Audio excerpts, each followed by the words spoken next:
Nick, let's start with you. What was your reaction to Roger Goodell's comments?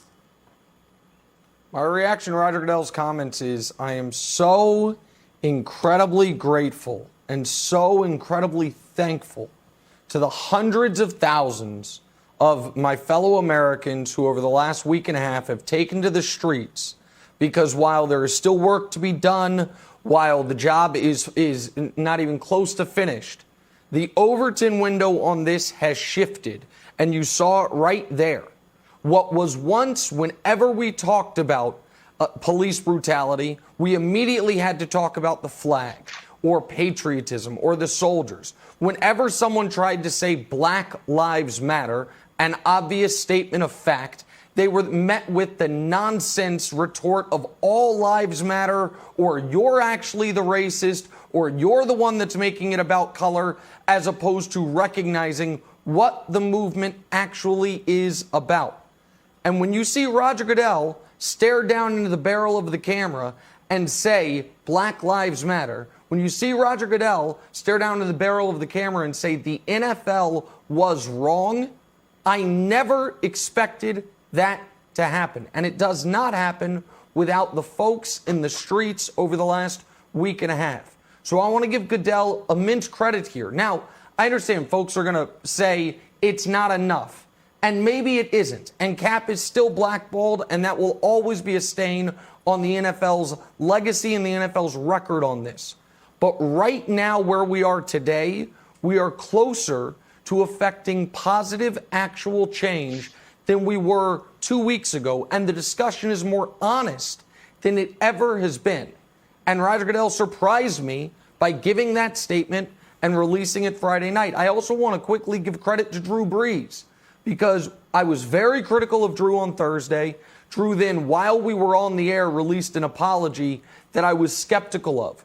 Since then, Drew has released a first-person video that seems sincere. His wife has released a statement, and Drew addressed an Instagram to the current president of the United States, letting him know that he and Drew had been wrong on this, and not issuing a challenge, but not backing down from the inevitable challenge that the president was going to issue and did issue last night. So Drew and Roger Goodell in this regard stepped up in ways I didn't expect them to.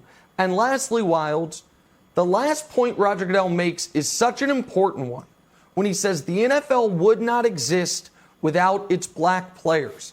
And that's why I always laugh when folks yell the stick to sports stuff when we're talking about this. You cannot talk about the NFL or the NBA without talking about race. If you are going to treat the athletes like they're two-dimensional beings instead of three-dimensional people, then we might as well just run those NBA 2K and Madden simulations and have that be our sports. But Wilds, we know them as people. We follow their Instagrams. We talk about who they date. And that means in the NFL and the NBA, we must be able to talk about race. And we must be able to talk about what matters to our athletes on a personal and societal level. And so I was very pleasantly surprised by how quickly over the last 10 days this conversation has moved after seemingly being stuck in the mud for the better part of 4 years, Wilds. I think that's very well said, Nick. When you talk about the protest, the most optimistic thing that I've seen, or one of the most optimistic things, is when Steven Jackson had George Floyd's daughter on his shoulder and says, "Daddy changed the world." And you look around from like my hometown, there's 150,000 people in Berlin, Madrid, and Rome, and Sydney, and Japan. It's like the whole world feels like it's changing. And Brian, I know we talk about, teamwork all the time on this show and the value of a team, but to see the team come together in the players' video, starting with Michael Thomas, who a NFL employee reached out to him, and Michael Thomas quickly got this group, and to see the power of the players and the unity, and to see Patrick Mahomes look down at the camera and say, "I am Tamir Rice," that feels like a lightning bolt of power. And I want to say, Brian, this feels like a new chapter. I don't want to be, naively optimistic, but to me it felt like when the history of the NFL is written, the statement that we've had from Goodell in this last week will start a new chapter, not only for the NFL, but maybe for the entire sports world? You know, Kevin, I think you're absolutely right when we talk about the sports world and our world in general, not just the sports world, but our world in general. I hope that we're turning over a new leaf for our entire universe, our entire world. But my reaction to all of these things that have happened over the past week is that look how powerful we are when we work together. I mean, we saw current players, we saw former players, we saw entertainers, actors and actresses, rappers, singers, everyone on the front lines out there protesting over the last week and a half. They were saying that enough is enough. We want change right now. Of course, we saw the video of the NFL players, I'm talking about not just guys that sit on the bench. These are big-time players, Patrick Mahomes, Mike Thomas, Zeke, Odell Beckham Jr. A lot of the players that we all love are stepping up to the plate and saying that we are no longer going to stand quiet and allow racial injustice and police brutality to happen and not protest against it. And I think to your earlier point, Nick, when you have the commissioner of the most powerful league in the world say that we made a mistake and we didn't listen to the players and that Black Lives Matter, that's power. And that's us working together to gain that power and that control and try to make change. I have to be honest with you guys. In the Black community, there's always been a kind of undertone that we need to work together better, and that if we work together better, we'll have a much better community. And while that still is true, I saw this past weekend and really over the course of the last week, people that don't look like me protesting just as hard as people that look like me. And to me, there was a value in that. There was change in that. And that's why it feels so different. I just want to go back into what Roger Goodell said 3 or 4 years ago when this all was happening. He said, listen, if you guys want to protest, do it in the tunnel. If you're out on the field, you need to stand up and you need to salute the flag. And by saying that, he also said that we're going to quiet Colin Kaepernick, and it made it okay for the country to ignore and not listen to Colin Kaepernick because that's how powerful and strong the NFL machine is and the institution of the NFL. But by Roger Goodell coming out and saying that Black Lives Matter, that they were wrong, hopefully the people that listen, the machine of the NFL, that will change them as well. Here's a couple of action items that I think are very, very important. Roger Goodell said Black Lives Matter, that we're going to listen to the players and that we're going to do all things that are going to help the players. Well, here's a couple of things that I think will help the players right away.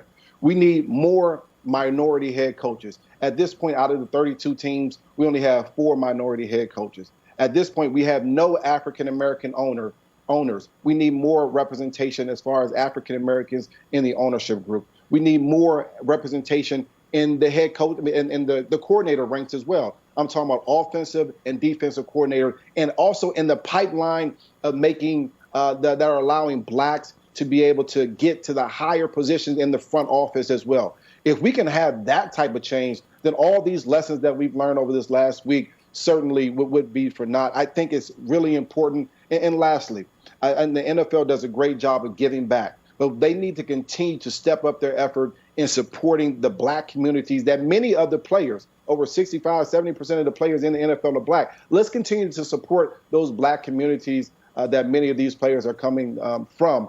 And if we can work together like we work together to address these protests and all these different things, then we will actually see the change that we all are looking for. Such great words, and it's so true what Brian said, the power of what could happen when everyone works together. And it feels like we finally, for the first time, have the league and the players and maybe even the fans coming together seemingly on the same page, working in one direction. So, Nick, I guess I would ask you, do you feel like this is a turning point? These sentiments, this messaging, these voices, the videos that are put out, do you think that we're finally at a point where all of this will result in league-wide change?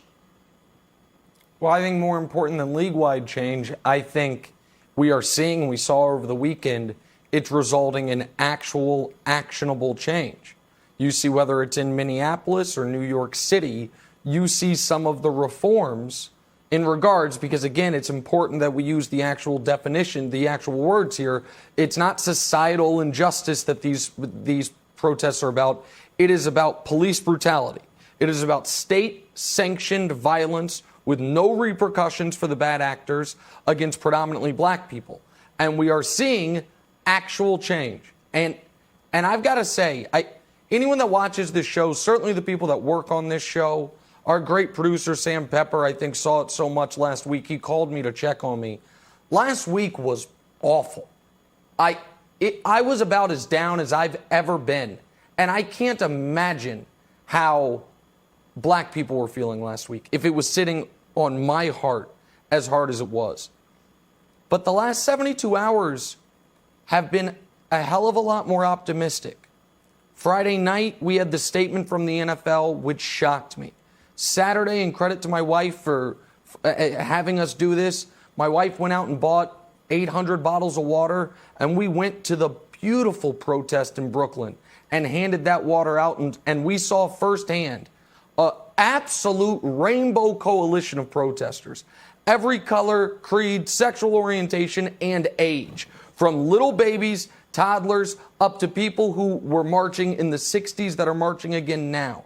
I then saw on the news a protest in Viter, Texas, which might not mean a lot to the nation at large, but anyone who's ever lived in Texas, which I have, knows what Viter means. Its history is a sundown town, that to this day it's 0.1% black, fewer than 50 black residents in the whole city, and they had a protest. We then saw, and I was amazed by this, that Mitt Romney, the most recent, or the 2012 Republican presidential nominee, Mitt Romney, marching saying Black Lives Matter. Think about how incomprehensible that would have been 14 days ago. So maybe I'll be disappointed. Maybe it'll turn out to be naive, Jenna. But it does seem like that finally this ball is actually rolling forward. And I'll say at the end what I said at the very beginning. Thank you to the folks who have been out there each and every day. The eight of our fellow citizens who lost an eye in these protests. The one young lady who lost her life in these protests. It has not been easy. And you have had to go up against the state, and you've had to go up against, at times, unlawful curfews and ridiculous obstacles that have been put in place of people trying to exert their First Amendment rights. But the reason those rights exist is because they can, at times, affect change. And I do think we're in the midst of that. And that makes me feel so much more hopeful, Jenna, than I was just Friday morning. Thanks for watching. Subscribe here to get the latest from the show. Also, be sure to check out more of the best clips from First Things First, or go watch a few segments from our other shows on FS1.